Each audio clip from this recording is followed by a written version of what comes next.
Ok. Buenas tardes. Vamos a dar comienzo con la clase.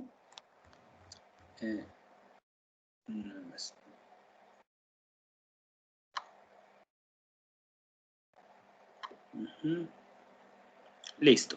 Ok. Vamos a dar comienzo. Bueno. El día de ayer terminamos de analizar y ver el artículo 84 y cada una de sus fracciones. Comentábamos que son 50 y, bueno, realmente son 52, la 53 es aquella otra que se considere relevante. Y y bueno, pues son 53 fracciones que operan de manera común, es decir, para todos los sujetos obligados. Después, el siguiente capítulo son las obligaciones de transparencia específicas de los sujetos obligados. O sea, aquí ya son diferentes tipos de sujetos obligados, diferentes tipos de instituciones públicas, donde ya viene información más especializada. Entonces, comenzamos con el artículo 85. El artículo 85 es información que le aplica exclusivamente para el Poder Ejecutivo del Estado y los municipios, ¿sí? Repito, artículo 85, información específica para el Poder Ejecutivo del Estado y los municipios. No nos vamos a ir de una por una, como lo hicimos con el artículo 84, pero sí me interesa ir viendo artículo por artículo. Y por poner un ejemplo, artículo 85 viene una fracción primera, vienen distintos incisos, repite que es información exclusivamente que debe de publicar, de acuerdo obviamente a sus facultades y atribuciones, el Poder Ejecutivo y los municipios, ¿sí? Entonces, aquí el inciso A nos habla del Plan Estatal de Desarrollo, programas operativos anuales sectoriales, modificaciones que se hubieran estado realizando. De igual manera, bueno, pues hay convenios que tengan que ver con información relativa al Fondo de Aportaciones para el Fortalecimiento de Municipios, etc. Viene también una fracción segunda. Punto. O sea, incluso dentro de las mismas, dentro de los mismos incisos señalan puntos que hay que estar aquí cumpliendo. Cuestiones de transferencias de recursos respecto del Consejo Nacional de Seguridad Pública. Y bueno, otros tipos de temas. Cuestiones de estadísticas de migración, seguridad pública, seguridad nacional. Obviamente, bueno, que no tenga que ver con cuestiones estratégicas, ¿sí? Cuestiones de política interior, cuestiones de medio ambiente, recursos naturales. Pues sí es un listado bastante grande. Me parece que ellos tienen que estar dando cumplimiento alrededor como de 130 obligaciones en general. Cuestiones de economía, ¿sí? Agricultura, ganadería, comunicaciones, transportes, o sea, fíjense todos los incisos, cuestiones de educación, ¿sí? Cuestiones de salud, el listado de los institutos o centros de salud, donde se va a señalar el nombre, la especialidad, la dirección, el teléfono, o sea, todas las clínicas y centros de salud, el listado de las instituciones de beneficencia privada, cuestiones de seguridad, previsión social, perdón, y en materia de trabajo, asociaciones obreras y patronales de jurisdicción estatal y municipal registradas, ¿sí? Número de trabajadores asegurados en el Instituto Mexicano del Seguro Social y en el sistema de pensiones, personas beneficiadas, en materia de turismo, ¿sí? Y aquí solamente es la fracción primera, o sea, tenemos hasta el inciso T. Posteriormente, tenemos la fracción segunda, que además de la fracción primera, le aplicaría a los municipios. De hecho, yo creo que los sujetos obligados de los municipios, los ayuntamientos, son los que más publican información, ¿sí? Actas de cabildo, gacetas municipales, planes municipales de desarrollo, planes de desarrollo urbano y de los centros de población estratégicos, ¿sí? Integración de comisiones, informes anuales, y bueno, pues realmente cuando ustedes tengan su materia de derecho constitucional y también de derecho municipal, van a ver a detalle el artículo 115 y ahí van a ver todas las obligaciones constitucionales que tiene el municipio, que son bastantes, ¿sí? Ingresos recibidos por concepto de multa, recargos, depósitos fiscales y fianzas, que por cierto en la semana estaba viendo una resolución donde en el estado de Nuevo León, ahí alegando la protección de datos personales, se estaba solicitando que se retirara el nombre de una persona que pues había pagado una multa de tránsito. Y bueno, pues esto es solamente lo que se refiere al artículo 85 en cuestiones específicas de información. El artículo 86, miren, ahora sí voy a pedirle a alguien que me pueda estar auxiliando. Le pedimos por favor a Jimena Araceli Guerra Vargas. ¿Está por ahí, Jimena? Sí, Jimena Araceli. Sí, licenciada, aquí estoy. Ok, muchas gracias.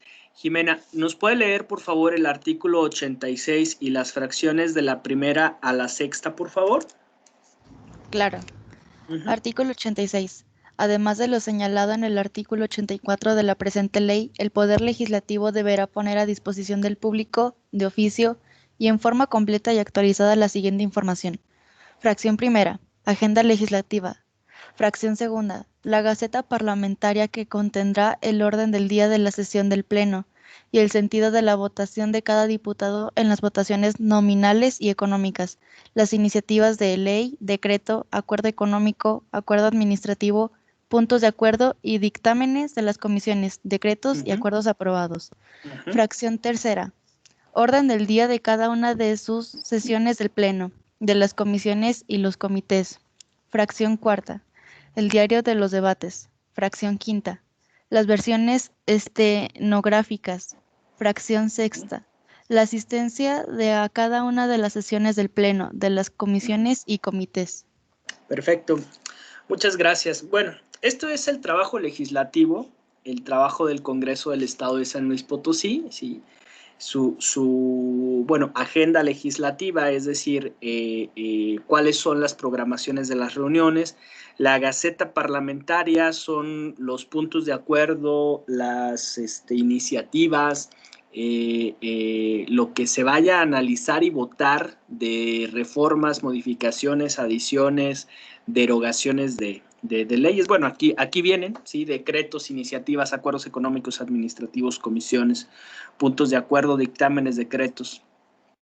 El orden del día, ¿sí? Pues es junto con la Gaceta Parlamentaria.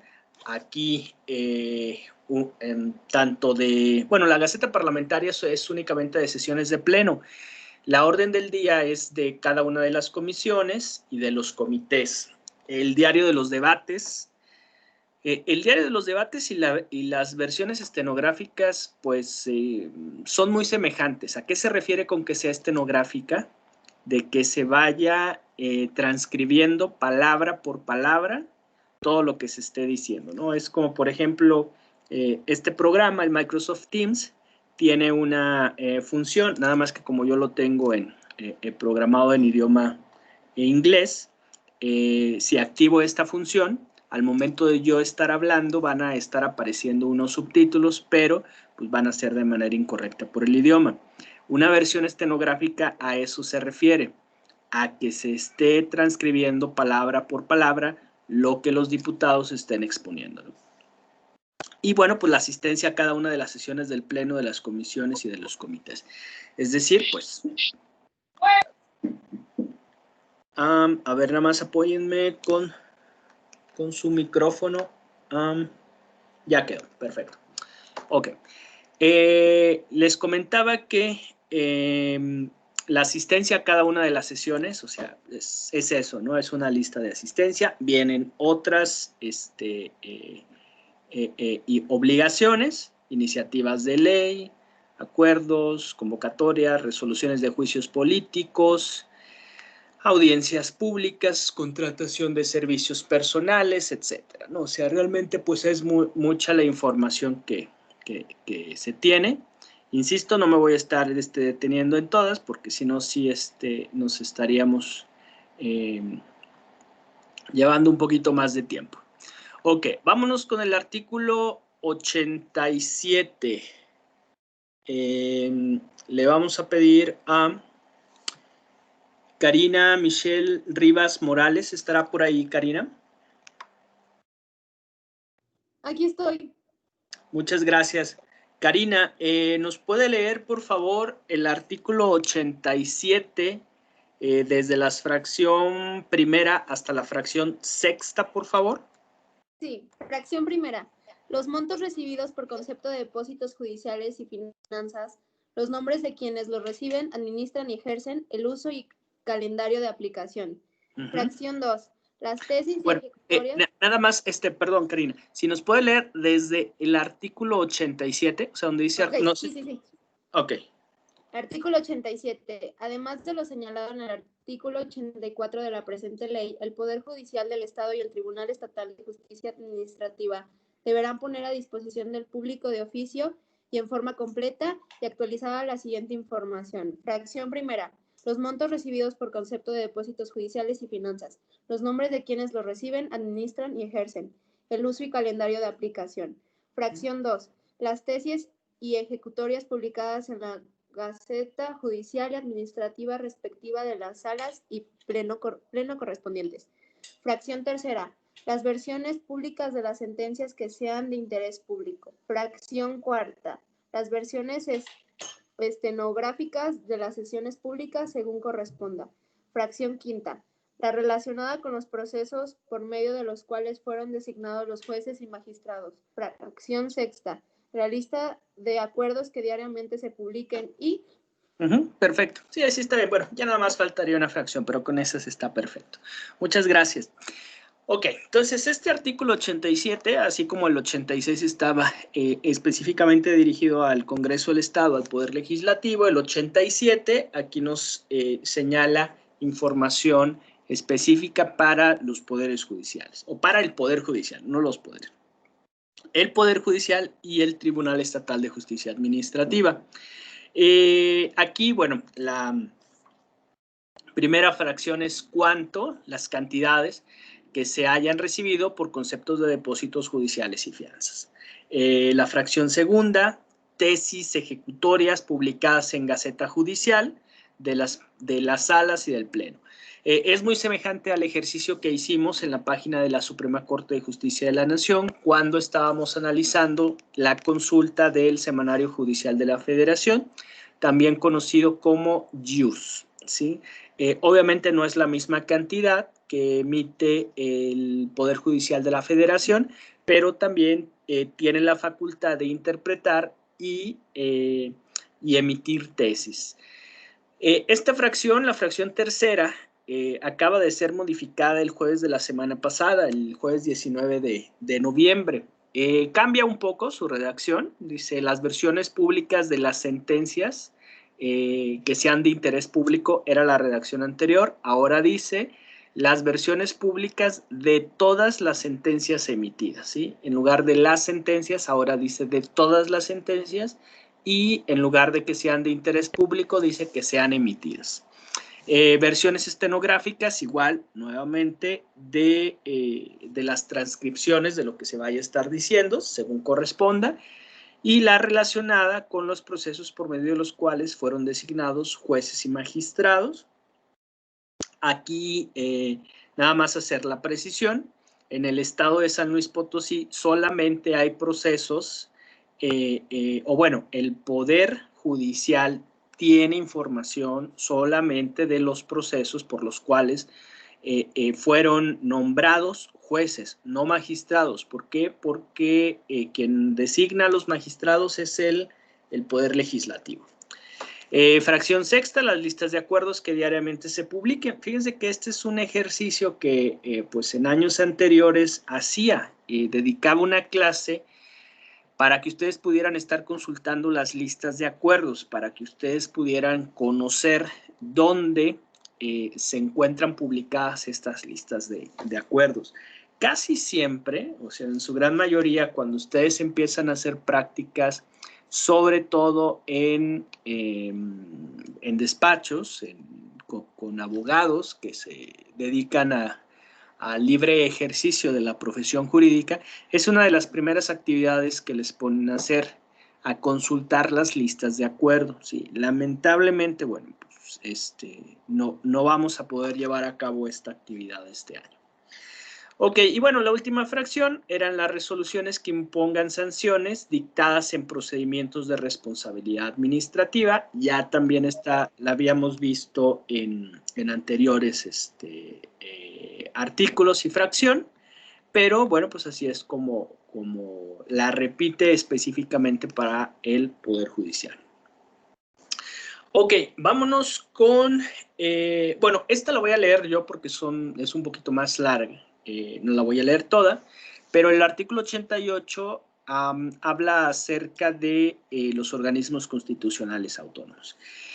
Ya vimos artículo 85, Poder Ejecutivo y Ayuntamientos o municipios, artículo 86, Poder Legislativo, artículo 87, Poder Judicial y Tribunal Estatal de Justicia Administrativa.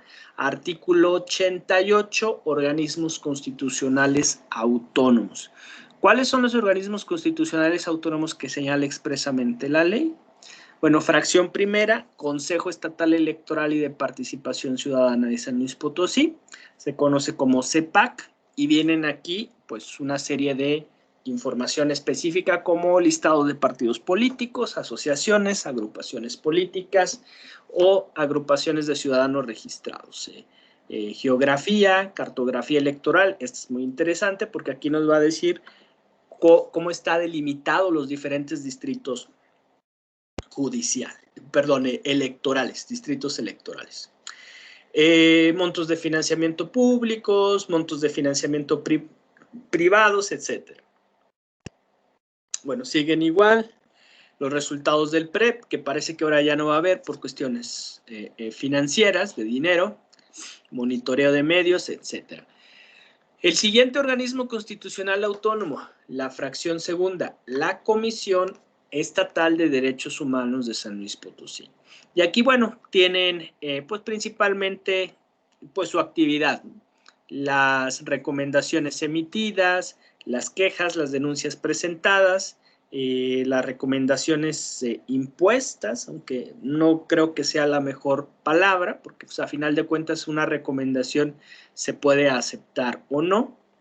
Aquí ya vienen versiones públicas de acuerdos de conciliación, siempre y cuando tengan el visto bueno, y otras de las fracciones de la Comisión Estatal de Derechos Humanos. Fracción tercera, la SEGAIP. Nada más que aquí, bueno, ok, lo entiendo, aquí lo pusieron solamente corto porque vienen las definiciones, cuando vimos el apartado de las definiciones. La fracción tercera, la Comisión Estatal de Garantía de Acceso a la Información Pública, ¿sí? También tiene como un tercer organismo constitucional autónomo, que pues bueno, como lo está por ahí publicando o difundiendo información, ¿no? Actas de sesiones de pleno, versiones estenográficas, criterios orientadores, resultados de la evaluación del cumplimiento de la ley por parte de los sujetos obligados, estudios que apoyen la resolución de los recursos de revisión, sentencias ejecutorias o suspensiones judiciales, ¿no? Número de denuncias por incumplimiento, recursos de revisión dirigidos a cada uno de los sujetos obligados. Y bueno, la Fiscalía General y ahora también como un organismo constitucional autónomo. Anteriormente era un órgano que dependía directamente del Poder Ejecutivo, pero ahora ya es un organismo constitucional autónomo, ya es otro procedimiento, y bueno, pues aquí vienen también mucho en cuestiones de estadísticas, ¿no? Estadísticas de indicadores, de las fiscalías especializadas, denuncias, querellas, personas desaparecidas, lesiones, carpetas de investigación, delitos denunciados por región y municipio. Ok, esto es en cuanto a el artículo 88 de los organismos constitucionales autónomos. Vámonos ahora con el artículo 89. Aquí le vamos a pedir a Valeria Alejandra Álvarez Narváez. ¿Está por ahí, Valeria? Sí, aquí estoy. Gracias. Valeria, ¿nos puede leer, por favor, el artículo 89 y las fracciones de la primera a la quinta? Sí. Artículo 89. Además de lo señalado en el artículo 84 de la presente ley, las instituciones de educación superior públicas dotadas de autonomía deberán poner a disposición del público, de oficio y en forma completa y actualizada, la siguiente información. Fracción primera.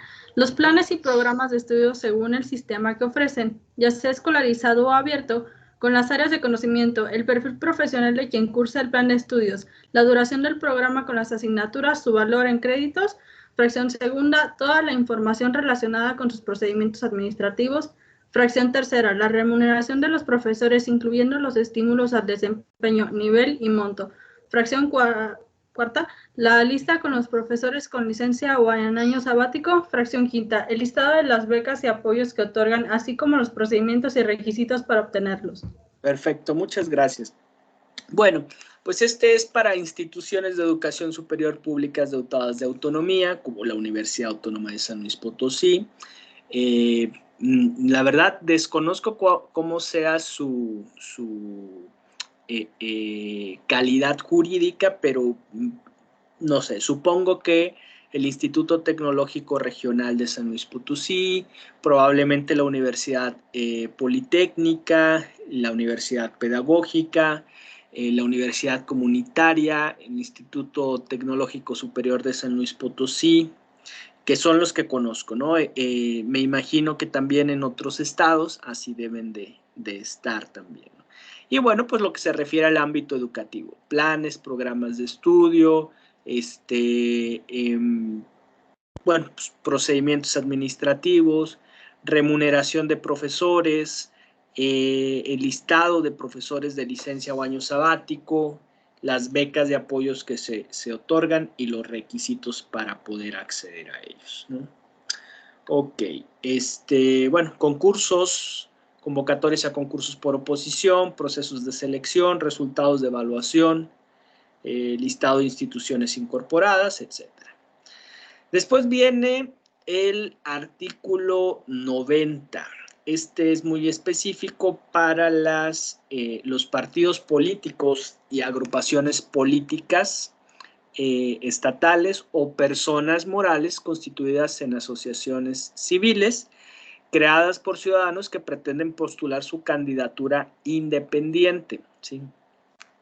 Entonces, de estos tres partidos políticos, agrupaciones políticas, obviamente estatales, o que tengan registro en el Estado, y las asociaciones civiles que se registren para impulsar a candidatos independientes, bueno, pues, ¿qué es lo que se les pide? El padrón de afiliados, de militantes, de adherentes, ¿sí? No es cierto, nada más es afiliados o militantes, no adherentes ni simpatizantes. Los acuerdos, resoluciones, convenios de participación, minutas, finanzas, montos de las cuotas ordinarias, extraordinarias, listado de aportaciones a campañas políticas, de actas de asambleas constitutivas, etcétera. O sea, si se fijan, también es un listado largo, pero bueno, aquí no nos detenemos tanto, nada más hay que ubicar que este artículo habla en específico de de la información de los partidos políticos. O sea, estamos hablando de 39 fracciones de este artículo 90. Ok, después del artículo 90 nos vamos al artículo 91 respecto de los fideicomisos y fondos públicos. Aquí del artículo 91 le vamos a pedir a Luis Mario de la Torre Martínez. ¿Está por ahí, Luis Mario? Sí, aquí estoy. Gracias. Luis Mario, ¿nos puede leer, por favor, el artículo 91 y las fracciones de la primera a la cuarta, por favor? Sí.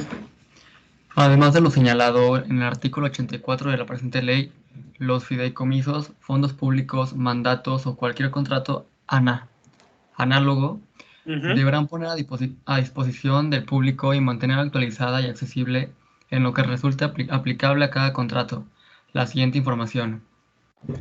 Número 1. No, ¿cómo se dice? Fracción primera. Fracción primera.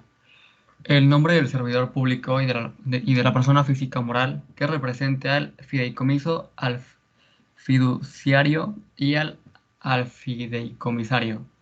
Fracción segunda. La unidad administrativa responsable del fideicomiso. Fracción tercera. El monto total, el uso y el destino del patrimonio fideicomitido, distinguiendo las aportaciones públicas y fuente de los recursos, los subsidios, donaciones, transferencias, excedentes, inversiones realizadas y aportaciones o subvenciones que reciban. Fracción cuarta. El saldo total al cierre del ejercicio fiscal sin perjuicio de los demás informes que deban presentarse en los términos de las disposiciones aplicables. Perfecto, muchas gracias, Luis Mario. Ok, esta es información que está muy específica para fideicomisos, para fondos públicos, para pues bueno, aunque habla aquí de contratos análogos, pero pues realmente son fideicomisos y fondos públicos, un tema ahorita que pues está muy en medios de comunicación, porque en este próximo año, en el presupuesto de egresos, se eliminan pues varias decenas, más de 100 fideicomisos y más de 100 fondos públicos, ¿sí? Se redistribuye esta cantidad y bueno, pues había fondos públicos en educación, en investigación, en cine, en arte, en cultura, en deporte, en ¿qué más? Pues sí, principalmente investigación, cultura, educación, fomento cultural, social, recreativo, deportivo, etcétera, ¿no? Y entonces, de los que quedan, y bueno, pues pocos de los que están, o no pocos, pero de los que se encuentran a nivel estatal, tienen que estar informando esto, ¿sí? ¿Quiénes son los representantes? ¿Sí? El nombre del servidor público, el nombre bueno, la forma de operar de un fideicomiso la van a ver, yo me imagino que en derecho administrativo es un tanto como un intermediario donde se le suministra una parte de recursos públicos, otra parte de recursos privados, ¿sí? Hay un representante, hay también quienes rinden cuentas de ese dinero, y estas son las figuras que operan: el fideicomitente, el fiduciario, el fideicomisario, ¿sí? También, bueno, ¿quiénes son las unidades administrativas? Sobre todo, bueno, los saldos, el patrimonio que se tienen, etcétera. Turismo, también había varios fideicomisos, sobre todo a nivel estatal de turismo, ¿no? Pero bueno, ya no están. Vámonos con el segundo, artículo 92. Autoridades específicamente en cuestión de materia laboral, autoridades administrativas y jurisdiccionales.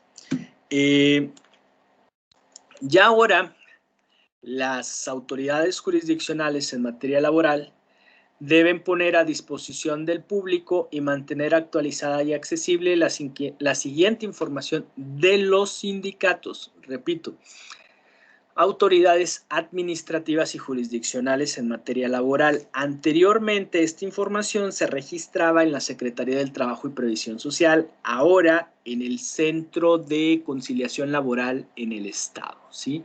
Deben poner a disposición del público y mantener actualizada y accesible la siguiente información de los sindicatos. Los documentos del registro de los sindicatos: domicilio, número de registro, nombre del sindicato, nombre de los integrantes del comité ejecutivo y comisiones que ejerzan funciones de vigilancia, vigencia, número de socios, centros de trabajo, tomas de nota, estatutos, padrones de socios, actas de asamblea, reglamentos internos, etcétera, ¿sí? Estas autoridades pueden expedir o deben de expedir copias de los documentos que obren en los expedientes de los registros a los solicitantes que lo requieran de conformidad con el procedimiento de acceso a la información. Y bueno, pues estos documentos de las asociaciones únicamente estará clasificada como información confidencial el domicilio de los trabajadores señalados en los padrones de socios, ¿sí? Pudiera haber otra información confidencial, sí. Sin embargo, bueno, pues el domicilio es uno de los cuales se va a tener que estar resguardando. Después, artículo 93, información, le vamos a pedir a Mayela Guadalupe Chávez Rivera. ¿Está por ahí, Mayela? Sí, aquí estoy. Ok. Mayela, ¿nos puede apoyar leyéndonos el artículo 93, las fracciones primera, segunda, tercera y cuarta, por favor? Sí, claro. Artículo 93. Los sindicatos que reciban y ejerzan recursos públicos deberán mantener actualizada y accesible de forma impresa para consulta directa y en los respectivos sitios de Internet la información aplicable del artículo 84 de esta ley, la señalada en el artículo anterior y la siguiente. Primera, contratos y convenios entre sindicatos y autoridades. Segunda, el directorio del comité ejecutivo. Tercera, el padrón de socios y... Cuarta, la relación detallada de los recursos públicos económicos en especie, bienes o donativos que reciban y el informe detallado del ejercicio y destino final de los recursos públicos que ejerzan. Perfecto, muchas gracias. Bueno, este artículo 93 es información específica de los sindicatos, ¿sí? Respecto de los recursos que reciben, que deben de mantener actualizada, accesible. Pues es una de las cuestiones que se agregaron ahora con la nueva Ley General de Transparencia, y pues qué información van a estar difundiendo: contratos, convenios entre sindicatos y autoridades, el directorio del comité ejecutivo, el padrón de socios y la relación detallada de los recursos públicos económicos en especie, bienes o donativos. Ok, después nos vamos al artículo 94. Esto ya es en general, ya hasta el 93 que habla de los sindicatos sería ya información específica, y aquí es más el procedimiento. Vamos a pedirle a Mario Alberto Ruiz Piña, por favor. ¿Está por ahí Mario Alberto? Sí. Ok, gracias. Mario Alberto, léanos por favor el artículo 94, la fracción primera, segunda y tercera. Artículo 94. Para determinar la información adicional que publicarán todos los sujetos obligados de manera obligatoria, la SEGAIP deberá, fracción primera, solicitar a los sujetos obligados que, atendiendo a los lineamientos emitidos por el Sistema Nacional, remitan el listado de información que consideran de interés público.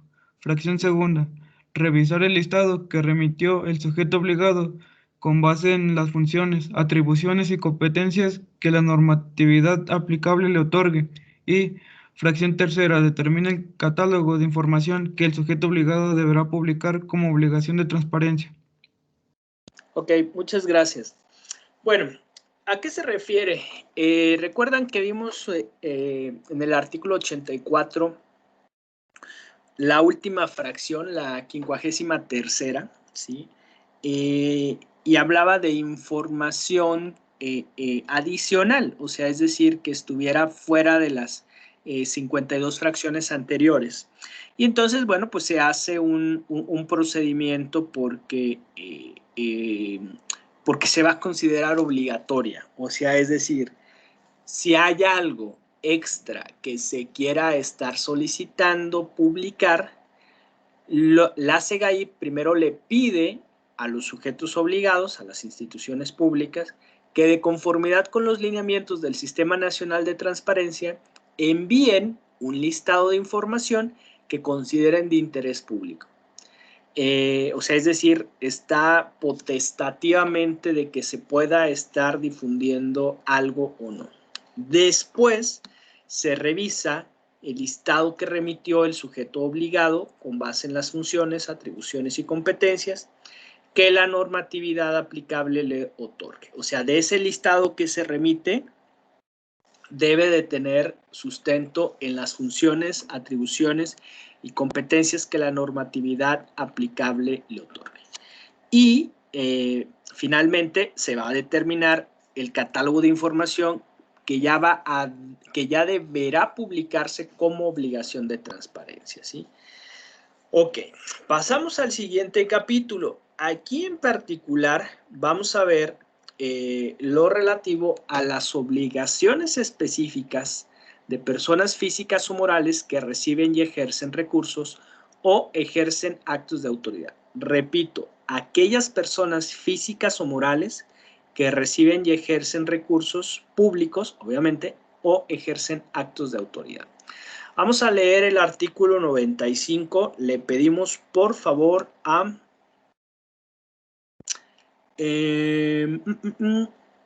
Lorena Guadalupe Hernández Cornejo. ¿Está por ahí, Lorena? Sí, aquí estoy. Ok, Lorena, ¿nos puede, por favor, leer el artículo 95, los 3 párrafos, todo el artículo 95? Sí, está bien.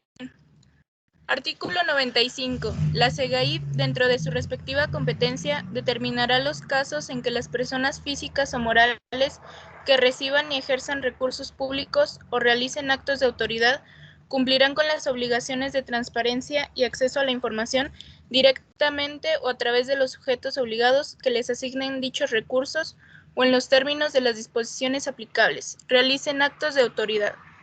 Los sujetos obligados correspondientes deberán enviar a la SEGAIP un listado de las personas físicas o morales a los que, por cualquier motivo, asignaron recursos públicos o en los términos que establezcan las disposiciones aplicables, ejercen actos de autoridad.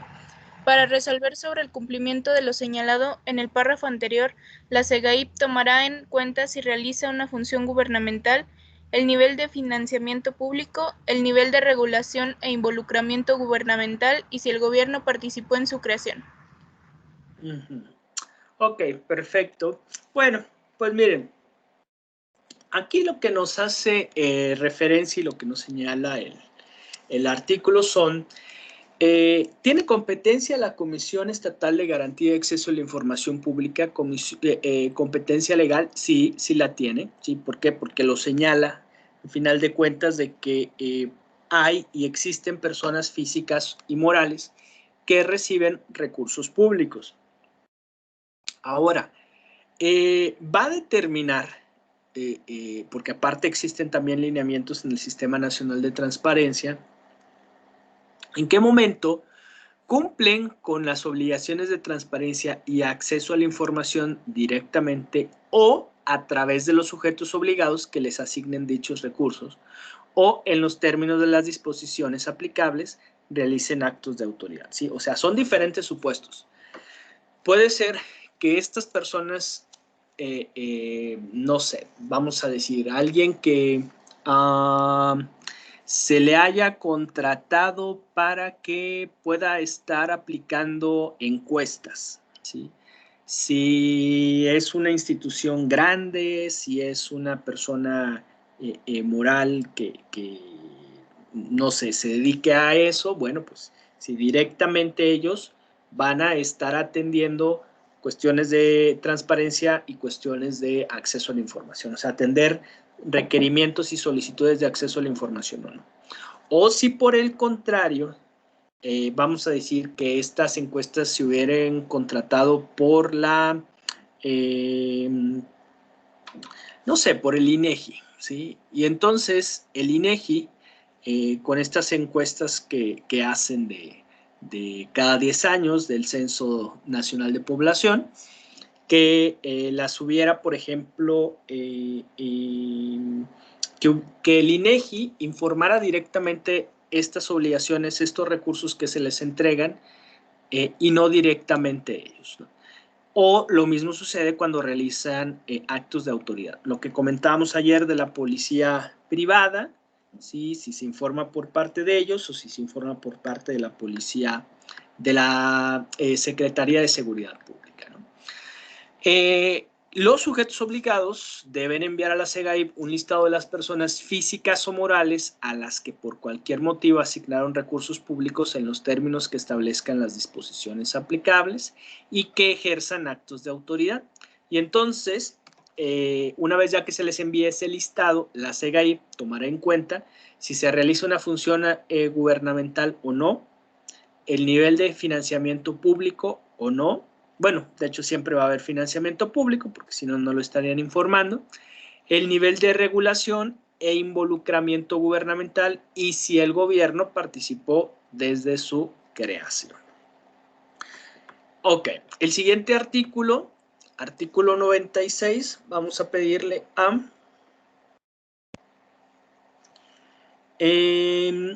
Emanuel López Alderete. ¿Está por allí? Ok, gracias, Emanuel. Léanos, por favor, todo el artículo 96. Perfecto. Artículo 96. Para determinar la información que deberán hacer pública las personas físicas o morales que reciben y ejercen recursos públicos o realizan actos de autoridad, la SEGAIP deberá, artículo primero, fracción primera, solicitar a las personas físicas o morales que, atendiendo a los lineamientos emitidos por el Sistema Nacional, remitan el listado de información que consideren de interés público. Fracción segunda, revisar el listado que remitió la persona física o moral en la medida en que reciban y ejerzan recursos o realicen actos de autoridad que la normatividad aplicable le otorgue. Y, fracción tercera, determinar las obligaciones de transparencia que deben cumplir y los plazos para ello. Perfecto, ok. Bueno, de este tipo de personas, físicas o morales, que reciban recursos públicos y ejerzan actos de autoridad, se va a determinar qué información van a ser pública, ¿sí? Obviamente, bueno, pues está muy enfocada a la cuestión de los recursos públicos que vayan a recibir y a ese tipo de actos de autoridad que vayan a estar ejerciendo. Y la misma Comisión de Transparencia les va a solicitar a las personas físicas o morales que, con base en los lineamientos del Sistema Nacional de Transparencia, les remitan el listado de información que consideren de interés público, que se revise el listado que y posteriormente, la SEGAIP revisará ese listado, ¿sí? En la medida en que reciban y ejercen recursos públicos y posteriormente va a determinar las obligaciones de transparencia que deben cumplir y los plazos para ello, ¿sí? Recuerden que el último párrafo del artículo 84 analizábamos que una vez que se remite ese listado, pues debe de analizarse cuáles obligaciones sí les aplican y cuáles no, con base en sus obligaciones, en sus facultades, en sus atribuciones que tengan de forma legal y reglamentaria. Ok, el siguiente capítulo, los dos siguientes capítulos son dos tipos de procedimientos donde se revisan el cumplimiento de las obligaciones de transparencia por parte de la SEGAIP. Uno se titula verificación y otro se titula denuncia. Entonces, el capítulo 5 habla acerca de la verificación de las obligaciones de transparencia. Vamos a leer estos tres artículos, artículos 97, 98 y 99. Le vamos a pedir a Eduardo Iván Ibarra.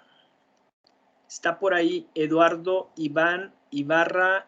Aquí estoy, profe. Ok, Eduardo. Léanos, por favor, los artículos 97, 98 y 99, por favor. Artículo 97. Las determinaciones que emita la SEGAIP deberán establecer los requerimientos, recomendaciones u observaciones que formulen y los términos y plazos en los que los sujetos obligados deberán atenderlas.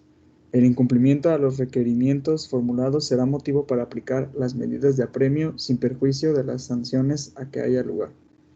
Artículo 98. La SEGAIP vigilará que las obligaciones de transparencia que publiquen los sujetos obligados cumplan con lo dispuesto en los artículos 84 a 96 de esta ley y demás disposiciones aplicables. Artículo 99. Las acciones de vigilancia a que se refiere este capítulo se realizarán a través de la verificación virtual.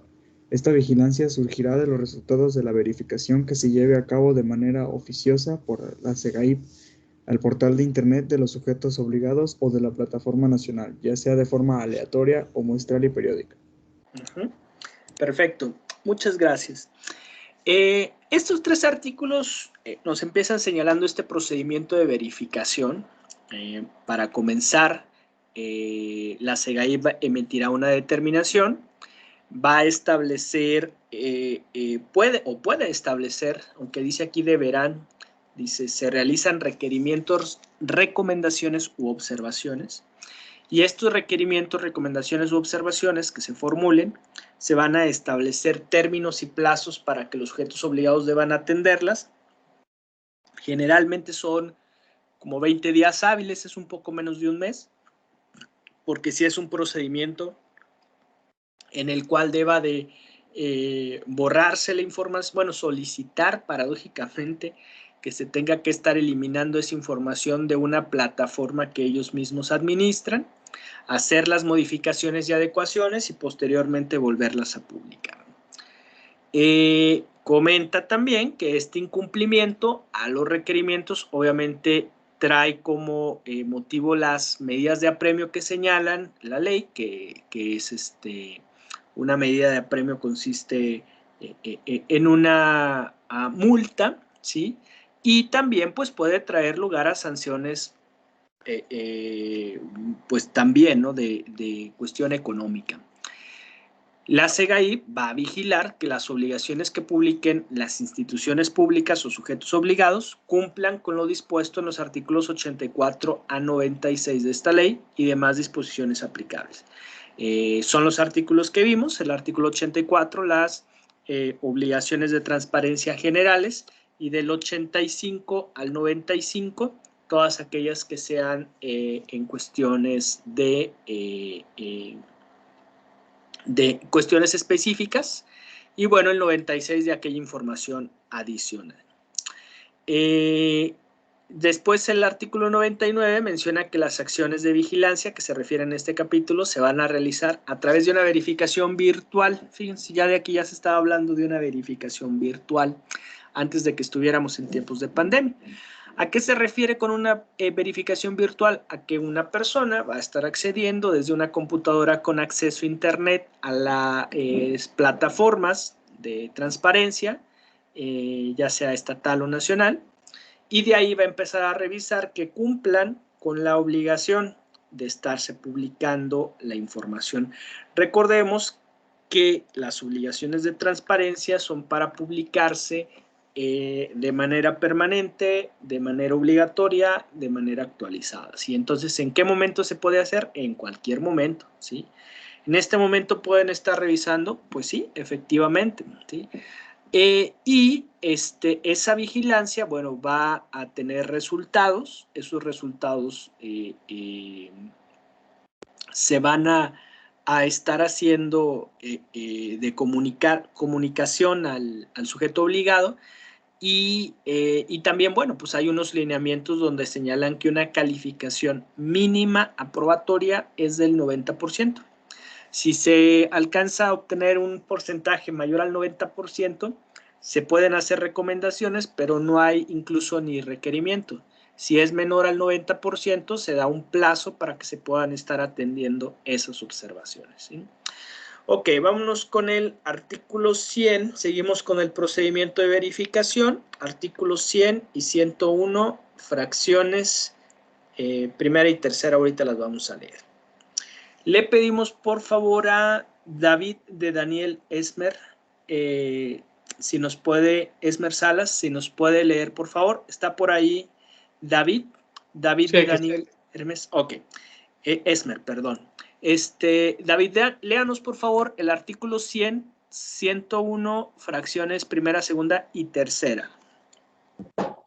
Artículo 100. La verificación tendrá por objeto revisar y constatar el debido cumplimiento a las obligaciones de transparencia en términos de lo previsto en los artículos 84 a 96 de esta ley, según corresponda a cada sujeto obligado y demás disposiciones aplicables. Artículo 101. La verificación que realice la SEGAIP se sujetará a lo siguiente. Fracción primera. Constatar que la información esté completa, publicada y actualizada en tiempo y forma. Fracción segunda. Emitir un dictamen en el que podrán determinar que el sujeto obligado se ajusta a lo establecido por esta ley y además disposiciones o contrariamente determinar que existe incumplimiento a lo previsto por la ley y demás normatividad aplicable, en cuyo caso formulará los requerimientos que procedan a efecto de que el sujeto obligado subsane las inconsistencias detectadas dentro de un plazo no mayor a 20 días. Okay. Tercera. Sí, sígale, por favor, sígale. El sujeto obligado deberá informar al organismo garante sobre el incumplimiento de los requerimientos del dictamen. Perfecto. Muchas gracias. Ok, entonces, ¿qué es lo que tenemos por aquí? Primero, pues el objeto de las verificaciones. Revisar y constatar el debido cumplimiento de las obligaciones. Bueno, es lo que comentábamos ya también en artículos anteriores. Ya propiamente el procedimiento es el que se señala en el artículo 101. ¿Cómo comienza una verificación? Primero, la fracción primera es que se constate, o sea, que se tenga la certeza de que la información esté completa, esté publicada, esté actualizada y esté publicada en tiempo y forma, ¿sí? Esta información que se encuentre completa, publicada y actualizada en tiempo y forma, o sea, incluso hasta pudiera generar un poco de contradicción. ¿Por qué? Porque puedo yo tener información completa o no, puedo yo tener información publicada, y entonces, ¿qué pasaría si yo, por ejemplo, al cierre de mes, ya habíamos visto que la actualización es cada mes, si al cierre de mes yo no tengo información completa, la publico para dar cumplimiento en tiempo o no la publico hasta que la tenga yo de forma total, de forma completa? Para poder resolver esta disyuntiva, los lineamientos del Sistema Nacional de Transparencia señalan que debe de atenderse a estos dos criterios. ¿Qué es lo primero? El tiempo. Yo al cierre de mes debo de estar publicando información mensual. Lo que tengo. ¿Por qué? Porque eso va a ser una información que se va a entender que es completa. Los documentos que estuvieran haciendo falta por el motivo que fueren, al cierre del mes, son con los que se van a estar dando cumplimiento. Aquello que estuviera haciendo falta, pues se estará publicando el siguiente mes, ¿sí? Pero tienen que atenderse estos dos criterios, el tiempo y que se encuentre completo. Y obviamente, pues que esté difundida, porque si no está publicada, pues también es un incumplimiento. Entonces, es importante que ustedes conozcan esto, ¿sí? Si, por ejemplo, llegara a haber alguna información cuando estemos viendo lo que publican los sujetos obligados, pudiera haber alguna que señale que obviamente va a estar publicada en tiempo, pero que falten algunos documentos. Va a haber un apartado de nota que es como de observaciones y ahí es donde se va a estar señalando la causa, el motivo y la razón por la cual no se publicó de forma completa, ¿sí? Ok. Ahora, la fracción segunda, emitir un dictamen. Aquí estoy. Después de eso, se emite un dictamen en el que podrán determinarse que el sujeto obligado se ajusta a lo establecido por la ley o, por el contrario, determina que existe un incumplimiento a lo previsto por esta ley y la demás normatividad, que son los lineamientos, en cuyo caso se van a formular los requerimientos que procedan a efecto de que el sujeto obligado subsane las inconsistencias detectadas dentro de un plazo no mayor a 20 días, ¿sí? O sea, si hay observaciones, este es el plazo que se da. La fracción tercera es que el sujeto obligado, la institución, va a informar al organismo garante, que es la SEGAIP, sobre el cumplimiento de los requerimientos del dictamen en ese plazo que se haya establecido, que no debe de ser mayor a 20 días, y la SEGAIP verificará el cumplimiento a la resolución una vez transcurrido el plazo, y si consideran que se dio cumplimiento a los requerimientos, se va a emitir un acuerdo de cumplimiento. La fracción quinta es que pues ya no es propiamente el procedimiento, porque el procedimiento acabaría en la fracción cuarta, pero la fracción quinta habla que la SEGAIP podrá expedir lineamientos, criterios e interpretaciones al momento de realizar las verificaciones para el cumplimiento de estas obligaciones, sobre todo de aquellas que no estén contempladas en la ley general. ¿Por qué? Porque en la ley del Estado se pueden contemplar más obligaciones, ¿sí? Ok, entonces, miren, ya son las 6:56. Vamos a dejar por aquí la clase del día de hoy. Nos estaríamos viendo el próximo lunes a las 6. Pues tengan un buen fin de semana, cuídense mucho y Dios mediante los estoy viendo y escuchando el próximo lunes. Que tengan un buen fin de semana, jóvenes. Gracias. Gracias, licenciado. A ustedes, muchas gracias, jóvenes.